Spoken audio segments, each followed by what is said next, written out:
So recently Dream got doxxed, and it was actually because of a couple of hackers, but people labeled it on the stands. Now Dream has been in the news lately for a couple of different things, but the one I want to talk about is stands, because I like to talk about that. So let's find out why Dream's stance on stands is wrong, and why it's the wrong stance to have on stands. And in order to understand why Dream is wrong, we have to understand what a stan is. Okay, so strap in because this is going to be a rather educational one. Anyway, guys, if you'd like to subscribe to the channel, please do that as well, because videos like this take a significantly longer amount of time to produce because of the writing and research involved with it.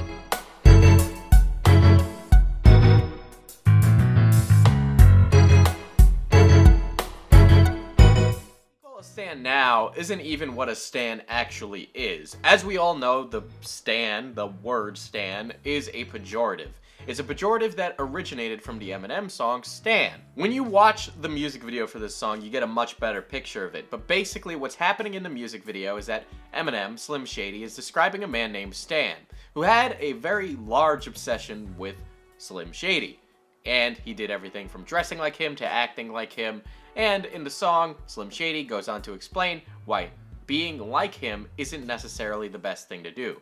Basically, not to idolize your idols to the point where you're being like them, because believe it or not, your idols have problems and flaws, so you shouldn't always just copy what they do. Ironically, this was the start of people becoming aware of the idea of a parasocial relationship, though it was called a stan. And from now on, I'm going to be referring to them as parasocial relationships because that is what I think they are. Basically, everything that happens in the Slim Shady music video from the perspective of Stan is what I would call a parasocial interaction, and this is backed up by a lot of the social sciences evidence supporting it. Everything from fan cams to Tumblrs dedicated to certain BTS members, along with the word and language that they use to associate with each of their favorite BTS members. All of that is considered a parasocial interaction, and that's just one single example of a stan doing this. You can apply this to any other fandom or group. Stans are a subset of a specific group or community.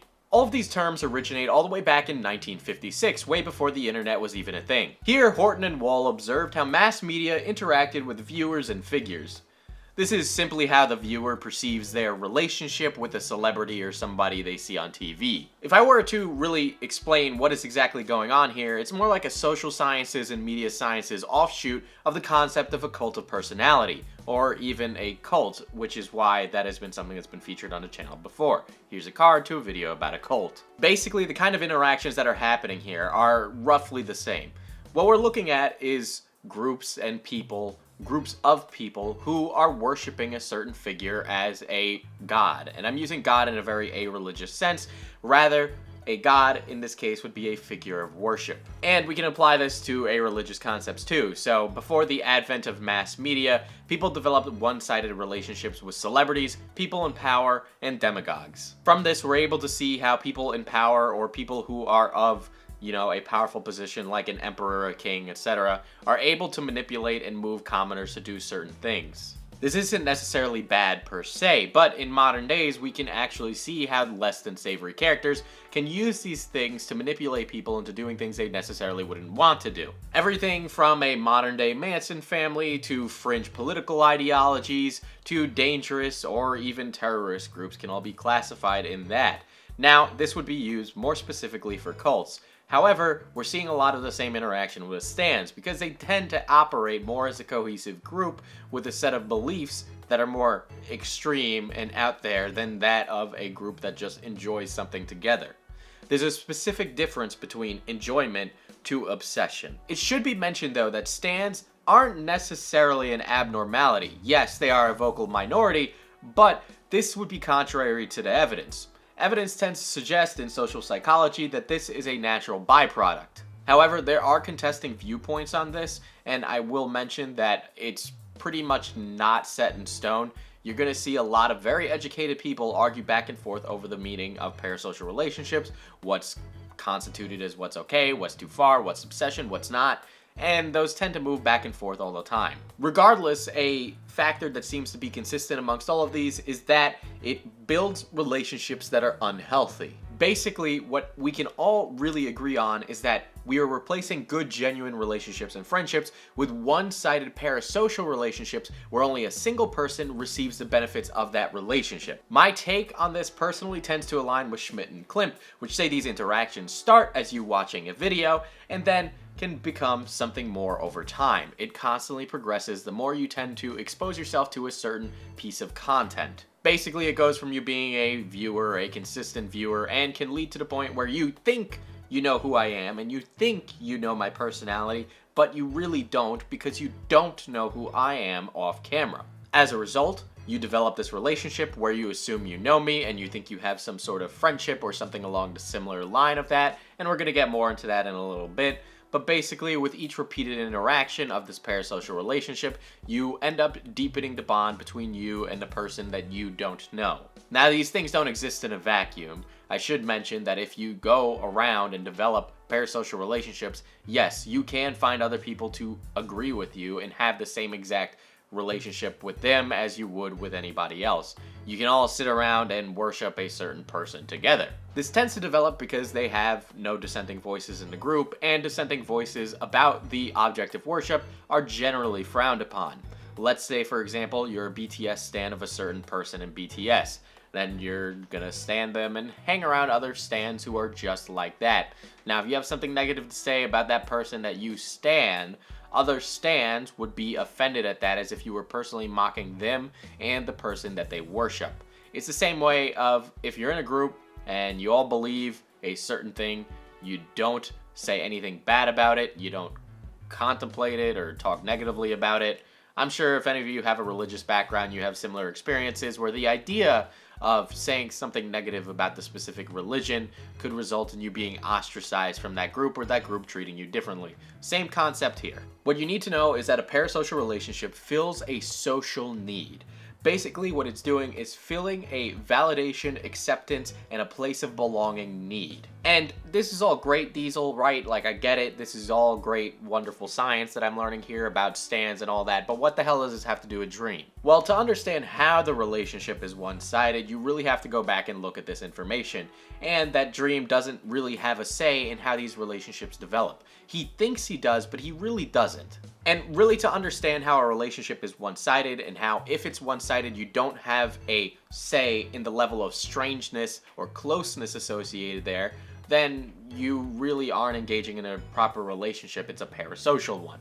And so we need to understand strangeness and closeness and why Dream is particularly wrong about the idea of how a stan is in relation to him, because he seems to ignore how he is related to them and how they work together and develop this parasocial relationship.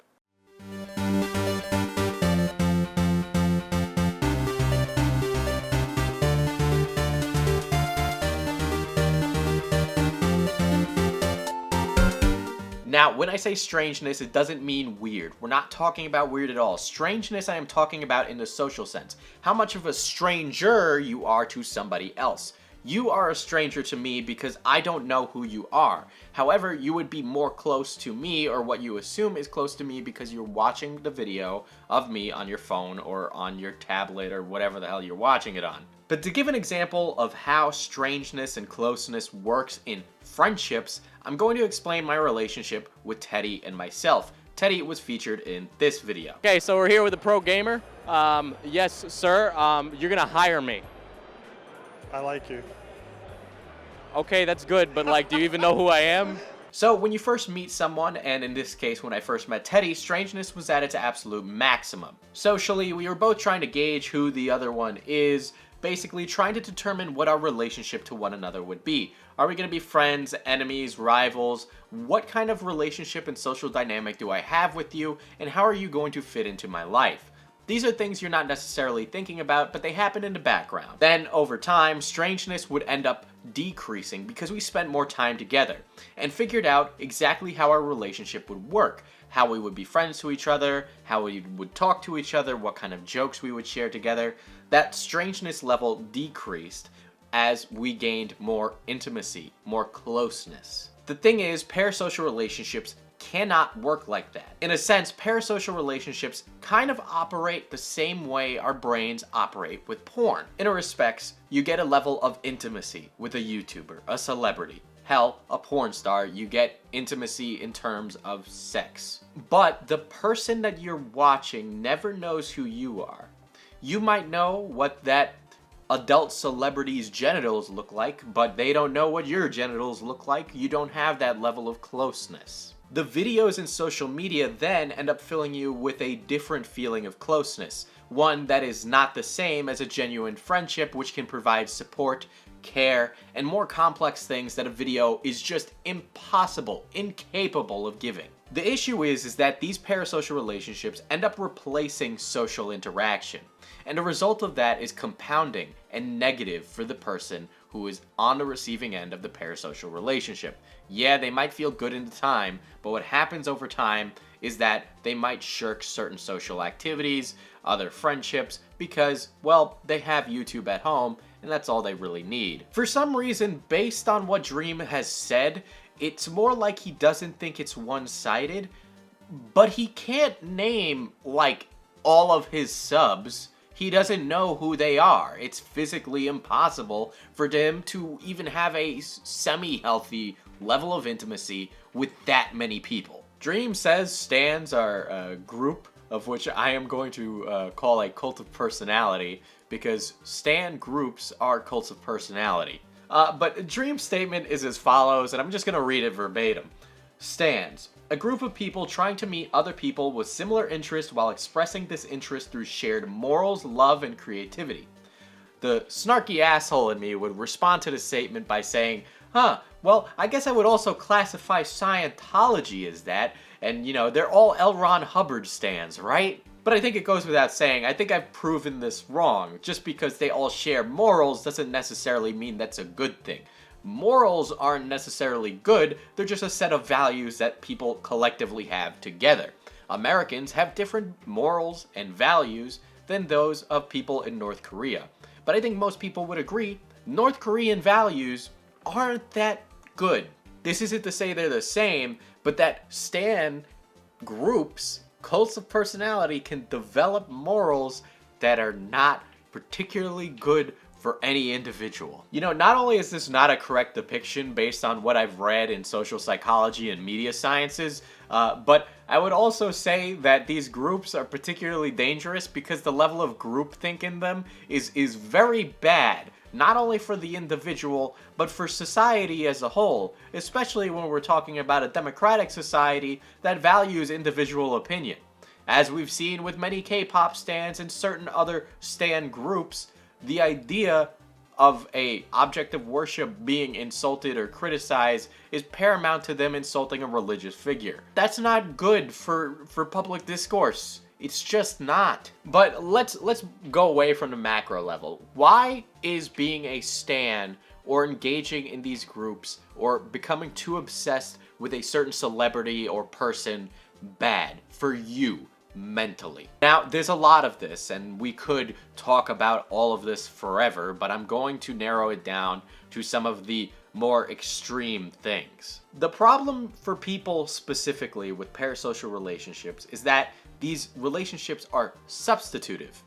By that I mean, they can include things like robotic partners, personalities that feed a certain itch in a way, and obviously a substitutive relationship is not a relationship, it's a substitute for one. For example, people who have dismissive attachment or anxiety attachment oriented, personalities are going to have a few negative things encouraged for them by engaging in more parasocial activities. For example, by engaging in a parasocial relationship, it fills a need of novelty, and we can look at porn once again because lots of porn operates on the concept of novelty. Porn replaces the need for hard-developed, real relationships. All parasocial relationships replace the need for fulfilling friendships. These offer safe cushions for those that are more anxious-oriented or have a insecurity that they feel is being filled by that porn or person or personality. I think a great example of this in action is when we look at comments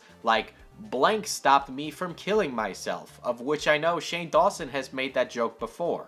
This is why that happens, right? They had something safe to come back to. And you'll say, well, that's good. And I agree. Don't do that. And here's the problem, though, because it's a double-edged sword. The problem here is that safety and comfort could be exactly what's keeping somebody from improving their social situation long term. Think about it. Somebody's contemplating something as serious as that, and the reason they contemplate it is, well, because they feel alone, have no social engagement, and feel ostracized from society. But they watch YouTube 8 hours a day. That keeps them going. They have something to come back to consistently. Well, if they were able to actually leave and go get therapy and do what they need, and probably engage in more social interactions to find out that they're not alone and that there are people out there who want to spend time with them, then they might, in the long term, have a more fulfilling life because they have real friendships. However, right now, with something like that, they'd just be fulfilling the need to keep themselves going in the same position. And there are even biological reasons that these stan relationships develop. The reason is that humans are social creatures. Our bodies actually reward us physically for socialization with others. Basically, what's happening is that simulated intimacy is fulfilling a role in giving us a dopamine hit of that feeling of being close with somebody. More specifically, I would call a lot of content on YouTube a bit of personality porn, and it's fulfilling the need of intimacy with friends. It'll even give people oxytocin, which is known as the bonding hormone. My view of what oxytocin is doing in the brain is making social information more salient. It connects the brain's areas involved in processing social information, whether it's sights, faces, sounds, or smells, and helps link those areas to the brain's reward system. French University, of which I will not name, in Paris, France, argued that YouTube is addictive, following an internet addiction model providing at-risk users with parasocial relationships that supplant real relationships, while feeling totally authentic. Maybe even more real than real, hyper-reality, doing more harm than good. Defining parasocial relationships, they write, YouTubers can be described as publicly overexposed active users who share their personal information and personal interests through video content with the rest of the users. The viewers, who remain mostly anonymous, YouTubers engage in self-presentation and, to a certain extent, in self-disclosure in order to build and maintain relationships with their viewers.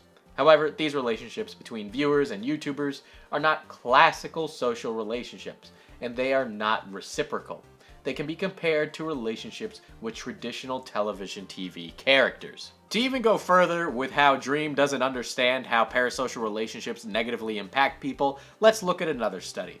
A study conducted online looked at 932 respondents. In this study, they spent time looking for signs of internet addiction geared around YouTube specifically, as well as examining the Leibowitz Social Anxiety Scale and Parasocial Interaction Scale. Anyway, they had found, quote, nearly 2/3 of the respondents were women, with an average age of a little bit over 21. Nearly 51% reported watching YouTube videos at least 4 hours in the prior week, with less than 20% watching less than an hour. According to the addiction rating scale, 17.7% had at least a mild YouTube addiction, and 1% had more severe use problems. They also went on to find that social anxiety and parasocial relationships use was strongly correlated with YouTube addiction. Parasocial relationships themselves were correlated with greater social anxiety, anxious and avoidant attachment, and loneliness, supporting the idea that people may make up for what is lacking in other areas with YouTube use, placing them at risk for addictive behaviors. Not only is Dream straight up wrong about how stans and stan culture works, right? I think he's honestly willfully ignorant.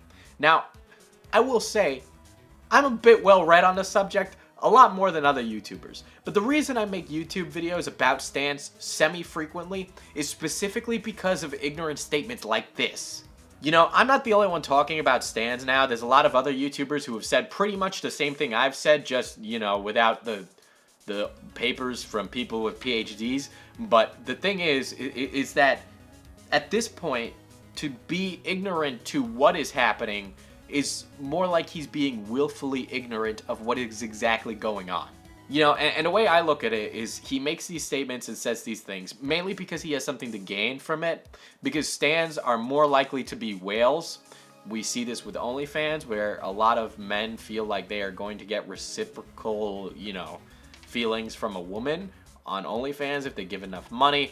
A lot of stans will be the same way. We've seen examples of this before, where basically somebody spends money left and right, eventually putting themselves in financial hardship because they want that attachment. They want that reciprocal nature, right? But it doesn't come, it doesn't happen. And so they just constantly ruin themselves in terms of monetary gain.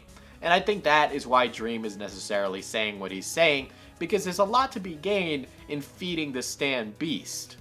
But it is so incredibly dangerous, and what I've told to YouTubers and the wider internet in my videos is that you need to establish distance, establish boundaries.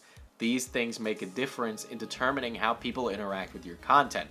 If they understand that it's more like you put out content for the entertainment rather than you are getting to know a person or know somebody personally, then it helps. Right? You want to mitigate these things. It's physically impossible to stop it, but you can make it less of an issue. The less of an issue it is, the better, because in reality, what we want is healthy people. The healthier your mental state is, the better you're just going to operate, and overall society is going to work a lot better. Now, there's a lot more I'd love to talk about in, you know, parasocial relationships and stan cultures, like the difference between how men and women react to parasocial relationships and how that plays a role in what they get attached to. But it goes without saying that many high-profile YouTubers and you know, celebrities are completely wrong about this.